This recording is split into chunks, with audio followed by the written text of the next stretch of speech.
Olá, estamos dando início a mais um programa Debates Le Monde Diplomatique Brasil, uma iniciativa do jornal Le Monde Diplomatique Brasil, em parceria com a TV PUC, o canal universitário e com a TVT, a TV dos Trabalhadores.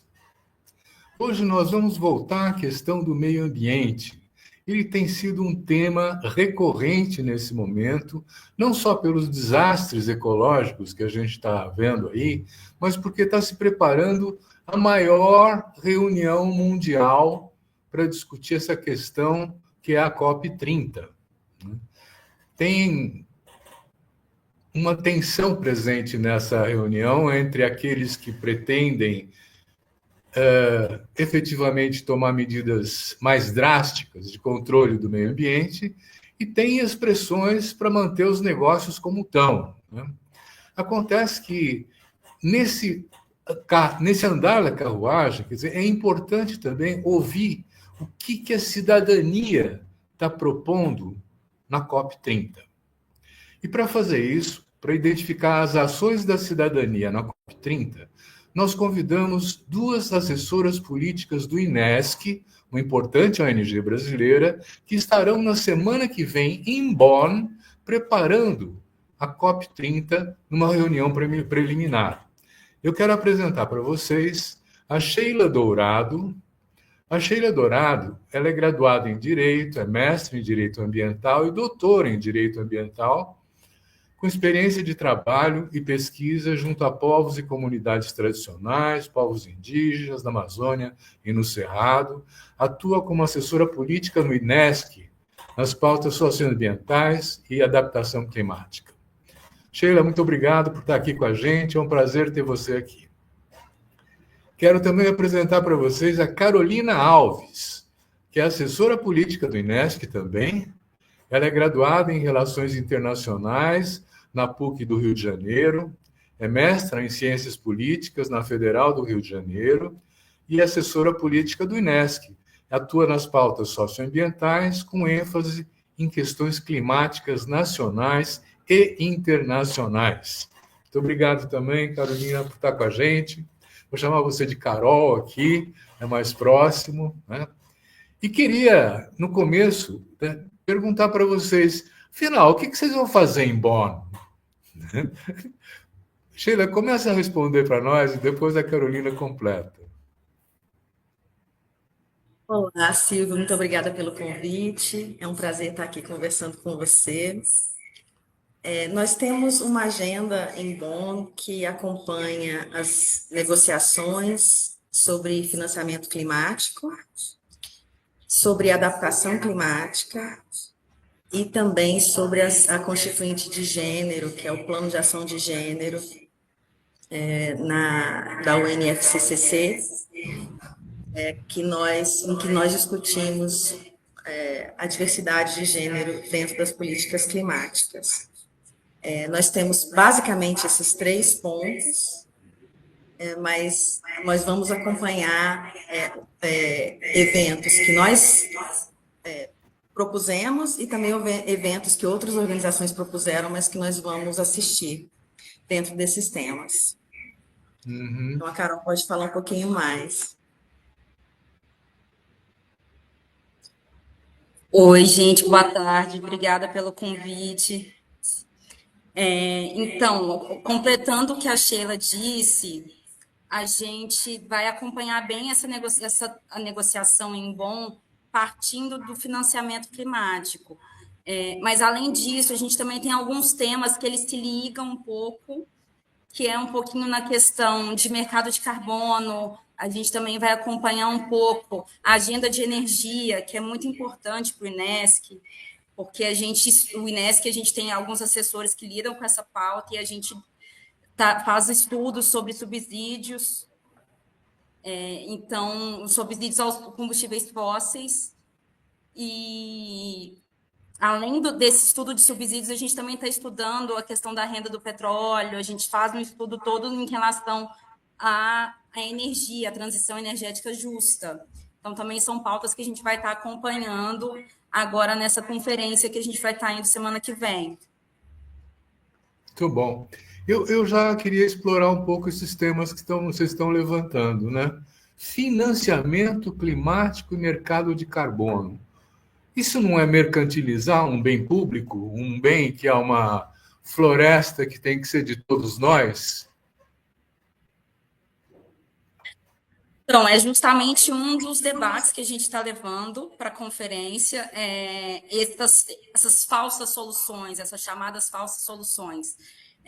E também o debate em torno disso, se elas realmente são falsas soluções, quem considera elas como tal, porque uma parte da sociedade civil considera isso falsas soluções, só que como elas chegaram com muita força nos territórios, nas comunidades tradicionais, com os povos indígenas, esses povos também estão demandando esses instrumentos para dentro das suas comunidades. Então, isso também, agora, o debate não é sobre se é falsa solução ou não, é como transformar esses instrumentos para que eles deixem de atender somente essa ótica de mercado. Porque o problema desses instrumentos todos é instrumentos de mercado para resolver um problema que o próprio mercado criou. Então, quando a gente cria salvaguardas dentro desses instrumentos, salvaguardas ambientais, quando a gente quando a gente transforma esses instrumentos desde as suas regras para que eles sejam efetivos para a comunidade e partam também da comunidade, aí a gente transforma um pouco essa ótica de falar que é uma única mercantilização. Então, a gente consegue, por meio da transformação dele, fazer com que ele seja efetivo, porque não dá mais para a gente falar hoje em dia que não queremos mercado de carbono nunca mais. O governo brasileiro está regulamentando o mercado de carbono agora com a lei que foi aprovada no passado. Então, isso está tudo acontecendo já, mesmo que a sociedade civil não queira. Então, agora o caminho é a sociedade civil se mobilizar para poder fazer com que esses instrumentos realmente atendam a quem precisa. Sheila, me conta uma coisa. Quando você está falando em financiamento climático, não é só o mercado de carbono, né? Tem mais coisa, não tem? Sim, nós estamos falando em como que o dinheiro, o recurso, chega até os países, né?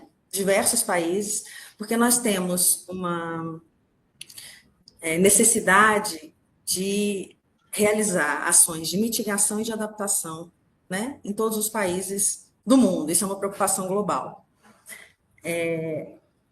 E os países mais ricos, né, deveriam ter o compromisso de colaborar com os países do sul global, né, e os países em desenvolvimento, para realizarem as suas políticas climáticas em combate às mudanças do clima, porque nós sabemos que essa quantidade absurda de carbono na atmosfera, que é exatamente o que provoca, né, as mudanças climáticas, são os países em desenvolvimento que têm grande responsabilidade sobre isso, né?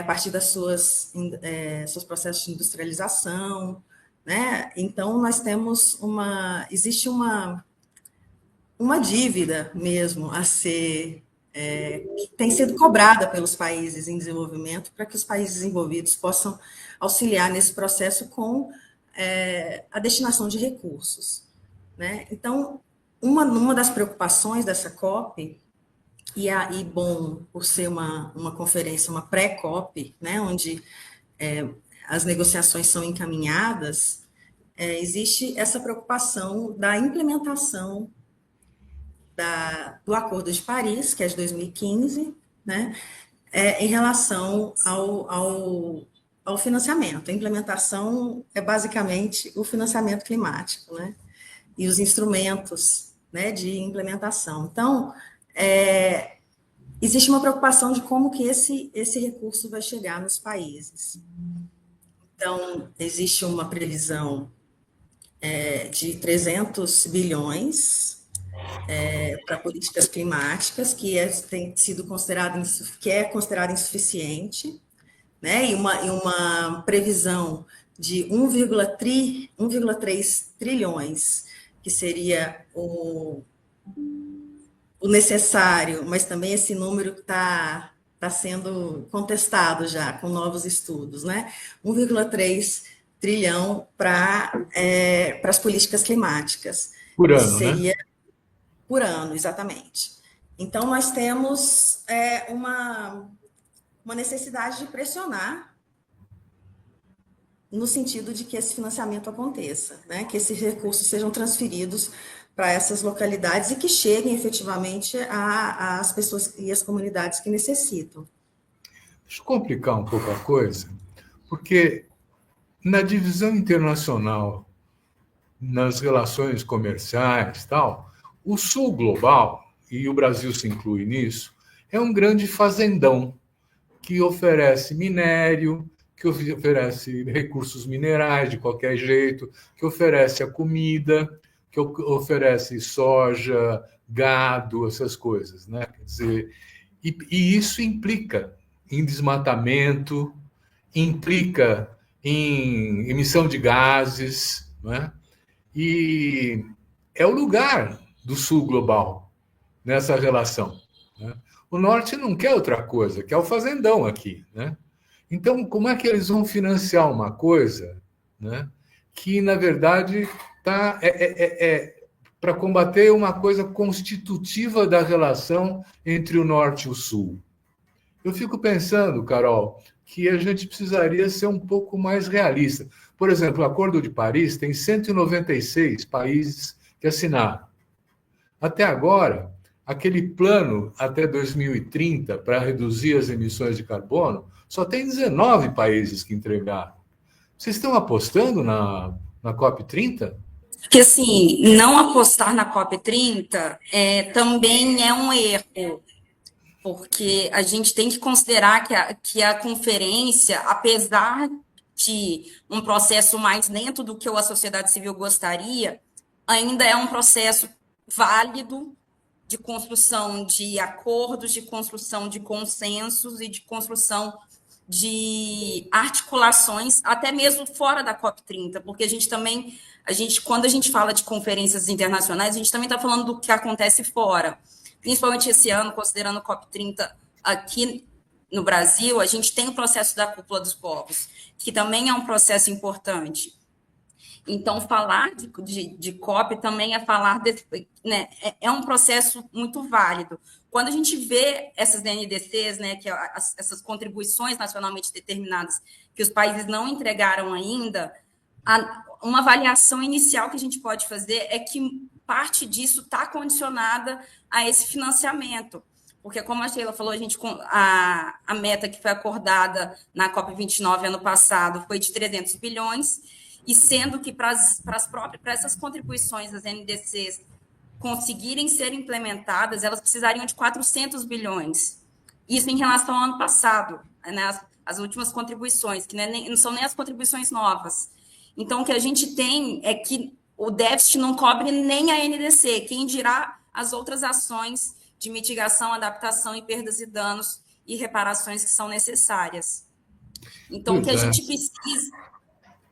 Né, realmente, assim, a questão toda esse financiamento ele não está chegando, mas a gente acredita que o processo ele vai ser efetivo de alguma forma, porque a sociedade civil vai correr atrás. O governo brasileiro ele tem se empenhado em garantir novos instrumentos e mecanismos de financiamento.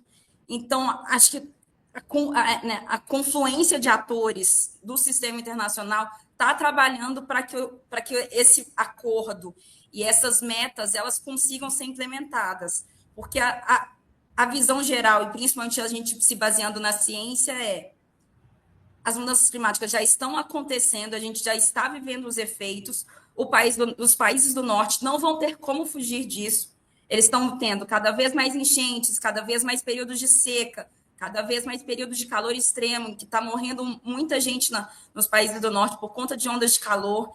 Então, a conta também está chegando para eles. Então, não vai caber a eles, vamos deixar os países do sul nessa relação colonial que a gente sempre manteve. Não vai funcionar. Nem os 300 bilhões chegaram, né? Mas a gente alcançou só em 2022, foi o primeiro ano que se alcançou os 100 bilhões que foram acordados lá em 2015 e 2016, com o Acordo de Paris. Uhum. o 100 bi, a primeira vez que alcançou os 100 bi anuais foram em 2022. Sendo que já era a gente já estava na iminência de fazer uma nova meta de financiamento que a gente ainda é incerto realmente se a gente vai chegar nele ou não por conta do comprometimento dos países, né, dos países do norte global. Mas olha, os países do norte global, né? Nós estamos falando de um Estados Unidos que se retirou do Acordo de Paris, e estamos falando de uma Europa que está principalmente voltada para se armar para uma suposta invasão da Rússia, que eles querem se defender disso. É uma ideia meio alucinada, mas enfim, quer dizer, eles não vão. Vocês acham que eles vão dedicar dinheiro para a COP30, para um fundo de financiamento da sustentabilidade ambiental? Nós precisamos continuar tentando, insistindo nessa pressão, porque, como a Carolina falou, a conta não está chegando só nos países em desenvolvimento, né? Ondas de calor são um grande problema hoje com relação aos efeitos da mudança climática, e os países do norte global estão também sentindo. Eu acredito que ainda falte uma consciência mais geral a respeito disso, mas quem tem essa consciência tem tentado buscar meios de fazer cobranças desses recursos, porque nós precisamos continuar incidindo sobre isso, né? Precisamos continuar tentando. E é uma questão de emergência, uma questão de sobrevivência, né? E eu acredito que cada vez mais pessoas estão se dando conta disso. Tanto aqui quanto lá. Contam para a gente como é que está sendo a articulação internacional da sociedade civil para participar da COP30. Vocês estão indo para uma reunião preliminar, que também tem representantes de governo, essas coisas, né? Mas na sociedade civil, está se tecendo alguma rede, alguma coisa assim? A gente tem alguns processos participativos dentro da COP em relação à sociedade civil. A gente tem a Cúpula dos Povos, que talvez seja o maior processo que a gente vai ter de participação da sociedade civil em si, que é uma cúpula paralela. Então, as atividades da COP30, que já vai até mesmo para Bonn, já vai levar um evento paralelo para poder apresentar o que vai ser esse processo todo da Cúpula dos Povos em Belém. A Cúpula dos Povos está prevista para acontecer na primeira semana da COP30 e está confluindo um número enorme de organizações da sociedade civil internacional. Eu não vou ter o número aqui aproximado, porque o número está se atualizando a cada semana. A última vez que a gente tinha de expectativa eram mais de 600, 700 organizações já trabalhando para poder construir a Cúpula dos Povos e trazer as pessoas com uma expectativa de pelo menos 15 mil representantes da sociedade civil mundial em Belém, construindo convergências sobre justiça climática, transição justa, um financiamento que chegue às populações, que chegue às comunidades. Então, esse processo já está acontecendo. E também tem alguns processos paralelos a esse também, como a COP do Povo, que são as COPs mais descentralizadas de algumas comunidades, principalmente ali da região do norte do país. Então, são vários processos que estão acontecendo em paralelo e que vão culminar com uma grande demonstração da força da sociedade civil internacional e principalmente do Brasil nesse processo todo da COP30. E nesse processo de preparação, a sociedade civil organizada, essas 600, 700 ONGs, organizações, não são só ONGs, né, que estão presentes aí, estão preparando algum documento, base, alguma referência para apresentar aos governos?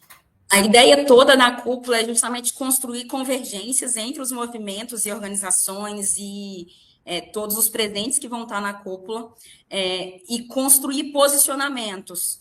Mesmo que assim a gente ainda está construindo a programação e fechando toda a programação, mas a ideia é justamente construir posicionamentos e construir uma voz da sociedade civil, para que a sociedade civil consiga incidir de alguma forma nas negociações, falando, olha, isso aqui não é o que a gente quer, a gente não pediu isso, a gente quer mais ambição, a gente quer justiça climática, a gente quer que a transição sirva aos nossos interesses, a gente não quer políticas que sejam só de baixo para cima. Então, a gente também quer que a gente possa ter voz na construção dos processos. Ao elaborar essa preparação,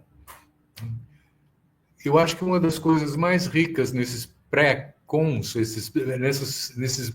nesses momentos preparatórios, é esse negócio da estabelecer conexões, redes internacionais, encontrar ONGs de outra parte do mundo e fazer a ponte para construir junto as coisas, né? Quer dizer, vocês estão com conexões com a Ásia, com a África, com outros países da América Latina. Esse sul global está se armando para apresentar-se na COP30? Sheila, diz aí para nós. Nós estamos participando de uma articulação que faz parte de uma iniciativa num projeto que nós participamos chamada Responsabilização Verde, que reúne países do sul global, e que temos um workshop durante a Conferência de Bonn, né? Vai acontecer nos dias 21 e 22, mas, além disso, nós temos nos articulado também com as redes brasileiras, que são bastante potentes e vão estar bastante presentes na reunião de Bonn, justamente porque a COP30 vai ser aqui no Brasil. Então, nós nos organizamos com o Observatório do Clima, com a Rede por uma Adaptação Antirracista, Coalizão Negra por Direitos. São redes que nós nos articulamos aqui no Brasil, que também vão ter representantes lá na conferência. Muito bom. Nós participamos de articulações para submissão de eventos paralelos, né, às negociações. Então, nesses espaços também vão ser discutidos pontos muito importantes para nós, da sociedade civil, e essa articulação em rede nos fortalece muito, né? Nos fortalece, inclusive, naquilo que eu dizia sobre pressionar as negociações, né, para que elas tenham um resultado mais eficiente para nós, né? Tanto em relação ao financiamento, quanto à questão da adaptação também, que a COP30 tem sido proclamada como a COP da implementação e da adaptação climática, que é um tema que interessa muito aos países em desenvolvimento, os países do sul global, porque a adaptação é basicamente local, é como as localidades, como as cidades, os municípios, as comunidades vão se adaptar às mudanças do clima. Então, é uma pauta bastante local, que começa a ter relevância nos últimos anos dentro das conferências internacionais, porque antes a agenda da mitigação ela predominava, né, nas conferências, mas essa tem uma expectativa de que essa COP seja também um lugar de discussão e de avanços com relação à adaptação climática, inclusive a discussão sobre a meta global de adaptação, né, que é um compromisso coletivo do Acordo de Paris, para que nós tenhamos indicadores globais, né, instrumentos, metas globais de adaptação para orientar esse processo, para que os países realizem esses processos, né, da melhor maneira possível. Uhum. Carol, vai ter reunião dos BRICS em julho, né, no Rio de Janeiro. E o Brasil preside os BRICS nesse momento. Você acha que essa reunião dos BRICS pode influenciar a COP30? Pode tomar alguma decisão que ajude a impulsionar essa luta contra o desmatamento, contra a poluição? Eu acho que esses processos todos se conectam de alguma forma. Quando o Brasil aceita fazer uma COP30 no mesmo ano em que é presidente dos BRICS, acho que tudo se junta. E as agendas estão super conectadas, até porque com esse, né, você mesmo falou dessa questão da destinação de recursos do Norte, está mais direcionada para questões militares e a saída dos Estados Unidos do Acordo de Paris, então um percebido enfraquecimento desse processo multilateral, os BRICS é muito importante para se colocar como esse bloco que vai trabalhar para efetivamente garantir o sucesso das negociações. Então, o Brasil tem sido muito efetivo em construir uma participação social no processo do BRICS. Então, tem o Fórum Civil Popular dos BRICS, que está em processo de construção de recomendações para essa reunião aqui, e o BRICS Brasil já publicou uma primeira resolução de financiamento climático. Então, tem sido conduzido todo um trabalho já, acho que para justamente colocar os BRICS nesse papel de protagonista em Belém, para além da cúpula. Não vai parar ali o trabalho dos BRICS esse ano, com certeza. Que bom, eu fico feliz com isso. Queria entender o seguinte: vocês estão indo para Bonn para participar dos debates, para participar de uma discussão. Vocês estão levando propostas para defender? Então, estamos. O INESC, assim, nessa agenda muito do financiamento climático, que a gente entende que esse financiamento a gente precisa falar de justiça climática dentro do financiamento. Ele precisa ser um financiamento justo, ele precisa ser um financiamento novo. E quando a gente fala novo, a gente fala, não dá para reciclar os velhos instrumentos de financiamento e colocar esses instrumentos e colocar dinheiro nesses velhos instrumentos que já não servem para garantir um financiamento equitativo também. Porque quando a gente fala de justiça climática, a gente fala de distribuição de recursos equitativa.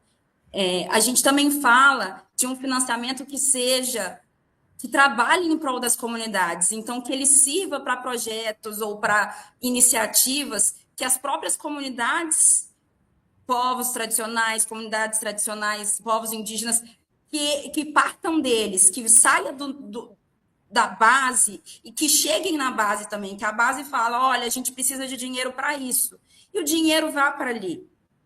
Então, o INESC defende esse financiamento. Além disso, a gente também está tratando, como a Sheila falou, o mercado de carbono, ele não é financiamento climático. A gente sabe disso e a gente bate muito nessa tecla.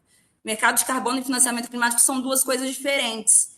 Podem servir a um mesmo propósito, de garantir mais dinheiro para as comunidades, desde que trabalhados de forma adequada, com salvaguardas, resguardando os direitos socioterritoriais e socioambientais dos povos onde os projetos vão ser implementados. Sheila, até agora nós estamos falando mais de financiamento. Tem outras iniciativas que estão sendo pensadas para além de repasse de grana?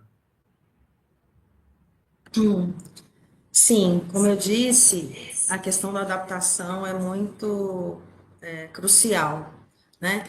Nós defendemos uma política climática, uma política de adaptação que sejam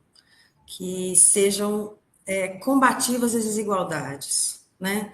Nossa defesa é que as comunidades sejam contempladas e, para além disso, né, as populações tenham controle e transparência sobre as medidas e políticas climáticas que estão sendo propostas e executadas.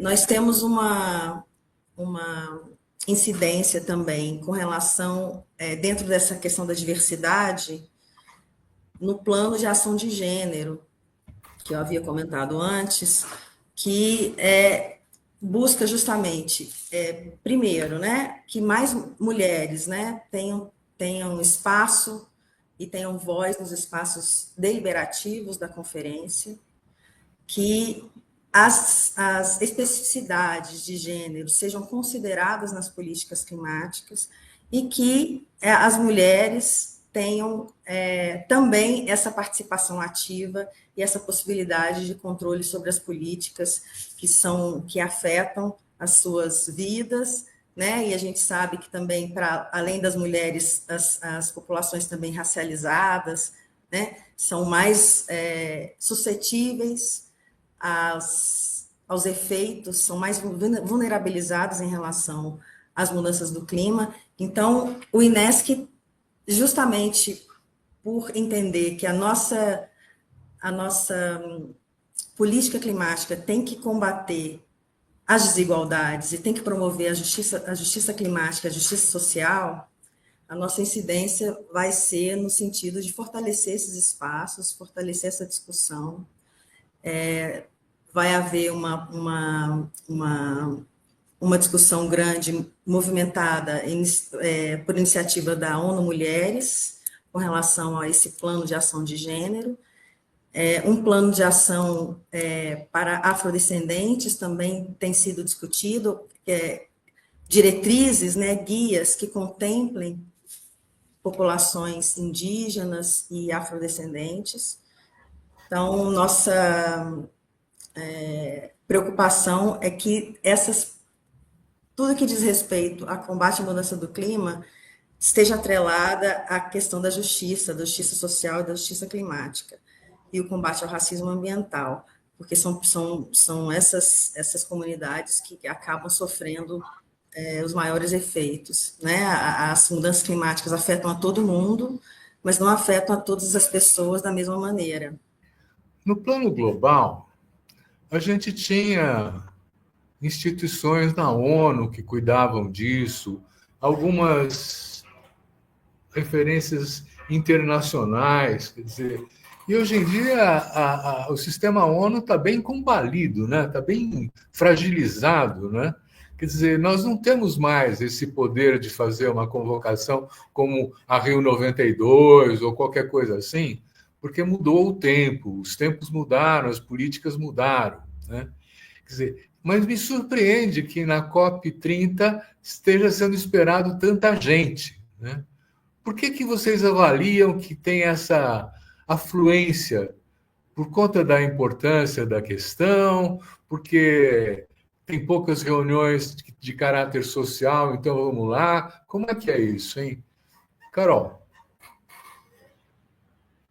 Acho que, assim, o processo de cúpulas de clima, ele tem tido cada vez mais participação, se a gente observa os números de representantes e de participantes dessas cúpulas, cada vez mais, apesar das últimas 3 cúpulas, em termos de sociedade civil, a gente ter tido bastante dificuldade em relação a comparecimento por conta de dificuldade de acesso e dificuldade de recursos, mas são cúpulas que é ali que o debate ainda está sendo travado, é ali que o debate ainda está sendo colocado, e não só o debate, soluções também, é onde os diversos setores têm se reunido para poder, cada um da sua forma, buscar influenciar e buscar fornecer soluções e garantir soluções de forma que cada um saia ganhando de algum, né, um pouquinho naquele debate, naquele espaço.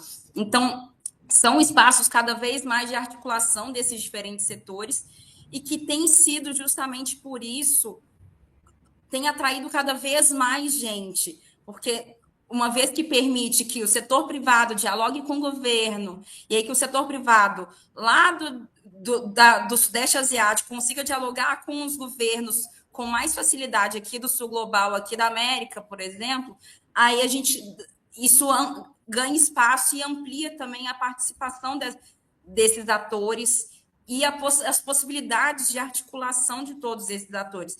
Então, não é... A gente fala que, assim, apesar da ONU estar em um processo que a gente ainda, né, que está tentando se colocar de novo como protagonista, esses processos de cúpula, principalmente de clima, que é um assunto que, por conta da ciência e dos próprios efeitos que a gente tem visto, é um assunto que ganhou muita pauta, tanto política quanto financeira. Então, aí, quando a gente fala de pauta política, os atores, os governos, os governos subnacionais também, os governos de cidades e governadores também têm comparecido, justamente para poder dialogar entre si e falar, olha só, a gente precisa agir de uma forma que a gente consiga a solução mais rápido, porque o que a gente tem feito até agora não está dando muito certo, a gente está sofrendo.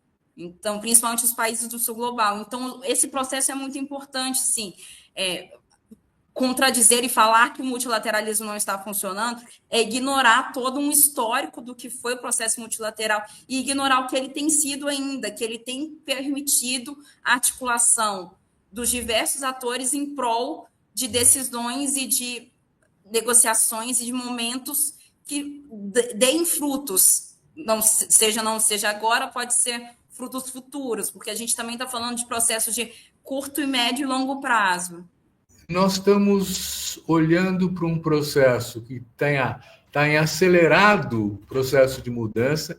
A Califórnia pega fogo, o Brasil fica com as matas ardendo, enfim, quer dizer, tem neves e até o Saara tem água agora, está mudando esse negócio, né? Quer dizer, e é muito rápido, né? E você diz que essa COP30 ela está se focalizando na mitigação, quer dizer, em como suavizar o impacto dessas mudanças, né? Quer dizer, como proteger um pouco a humanidade dessas mudanças. Focar na mitigação quer dizer que não tem mais jeito, quer dizer, já desandou o clima? Na verdade, eu disse que no foco na adaptação, né? Que são os dois aspectos da política climática, né? Que especifica muito a política climática, é a questão da mitigação, exatamente tentar reduzir a quantidade de carbono, de gás carbônico na atmosfera, né? Com medidas de redução de combustíveis fósseis, mudança de matriz energética, né? Redução do desmatamento tem a ver diretamente com isso, né? Porque o desmatamento é a nossa maior fonte de emissão de gases de efeito estufa. Mas a adaptação e a mitigação, no caso, esse propósito da descarbonização, ele interessa ao mundo inteiro, né? Interessa a todos nós, interessa também e principalmente aos países do norte global, né? E no caso da adaptação, como os efeitos são muito locais, cabe aos países desenvolverem a maior parte do trabalho, né? E dentro dos países são os municípios que sofrem os maiores impactos, né? E que são as localidades que precisam realmente de medidas de adaptação climática, né? O Brasil tem feito um esforço nesse sentido da adaptação. Recentemente teve uma consulta pública, aliás, 2 consultas públicas, no final do ano passado, sobre a Estratégia Nacional de Adaptação, que é um componente do Plano Clima Adaptação, né? O Plano Clima brasileiro, ele tem a vertente da adaptação e da mitigação. Dentro da adaptação, nós temos a Estratégia Nacional e planos setoriais, 16 planos setoriais que tratam, que foram escritos pelos ministérios, né, com apoio também da sociedade civil, principalmente na incidência da consulta pública, e foram 16 planos setoriais, tratando de energia, povos indígenas, igualdade racial, biodiversidade, agricultura. Então, 16 planos com esse propósito de criar um marco para a nossa política climática nacional.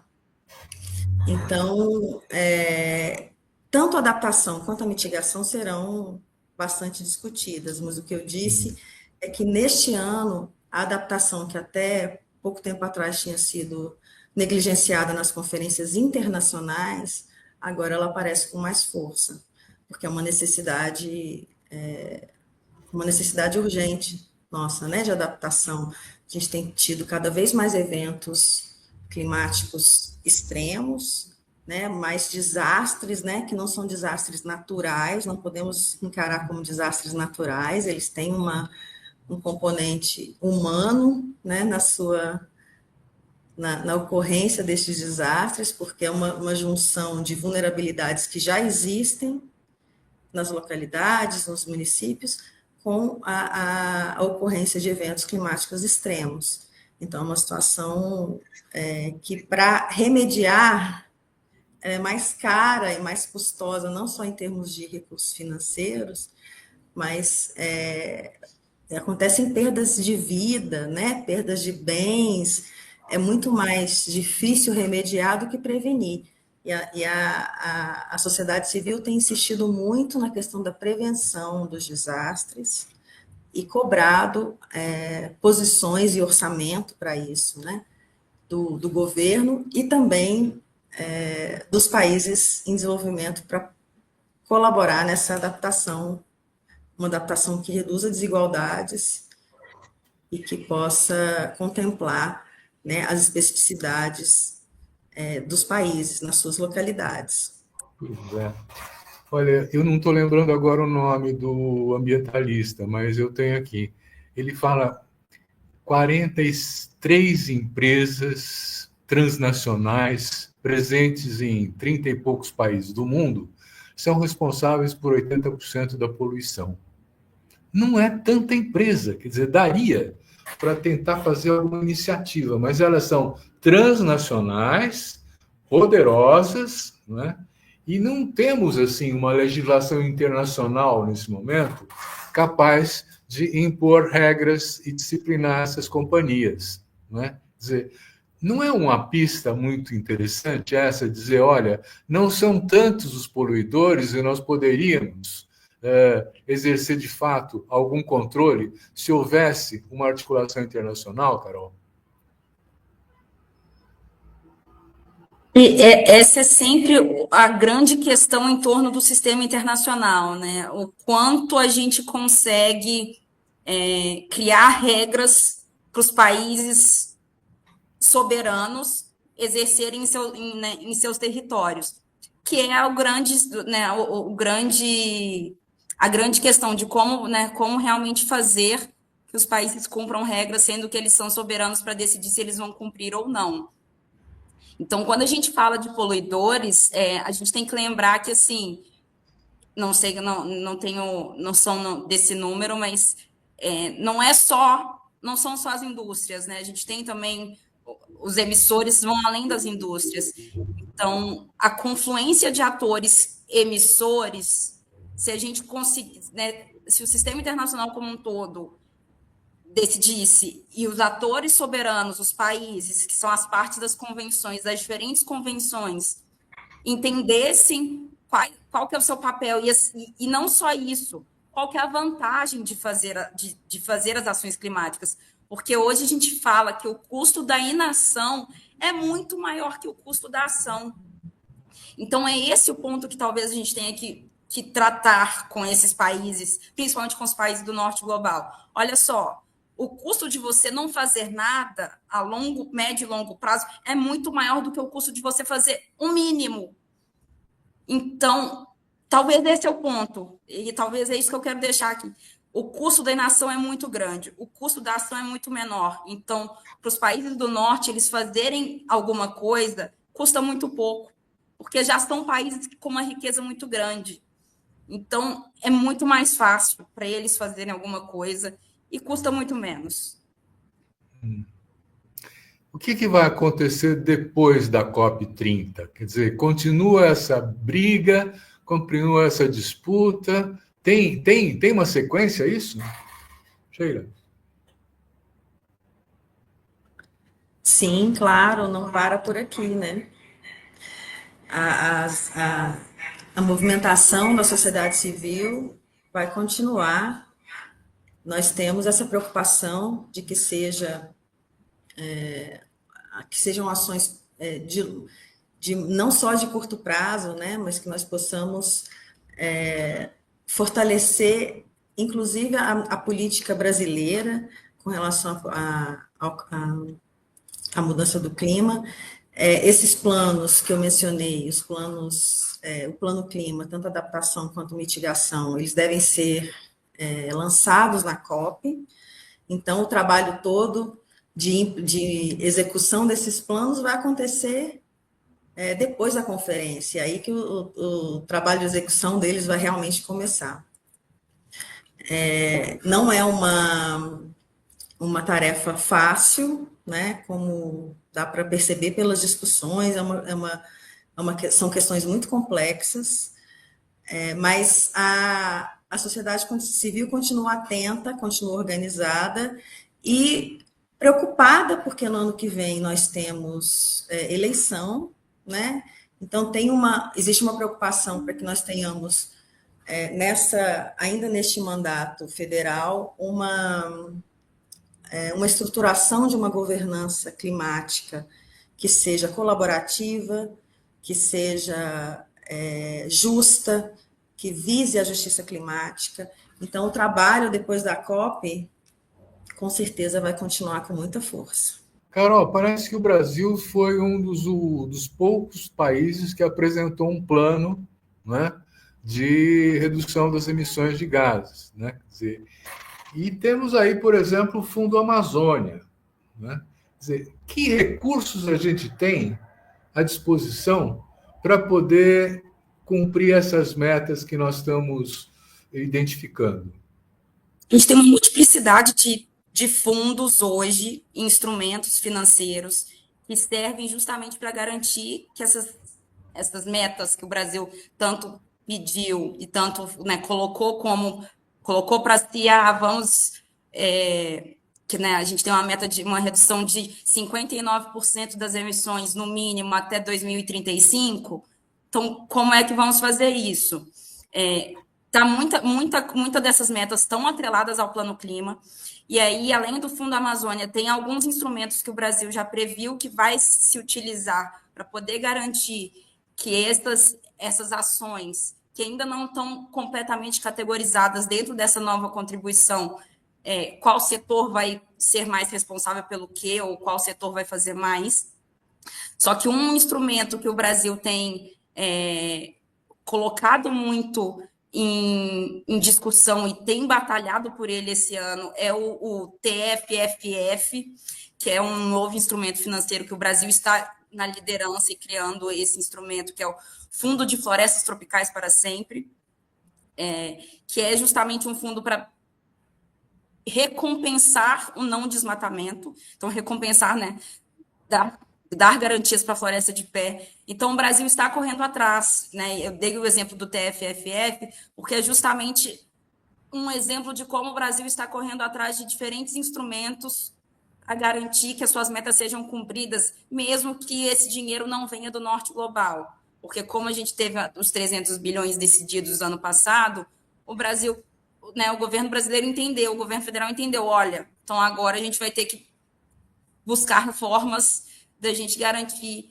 que as nossas metas consigam ser preenchidas. Então, é o Fundo Amazônia, é o Fundo Clima, é o TFFF, são os diferentes fundos que a gente já tem acesso a alguns hoje, e alguns novos fundos e instrumentos que todos juntos vão criar esse ambiente financeiro, essa estrutura financeira para, né, uma espécie de ecossistema financeiro para implementação dessas metas. Uhum. Sheila, vamos pensar o futuro.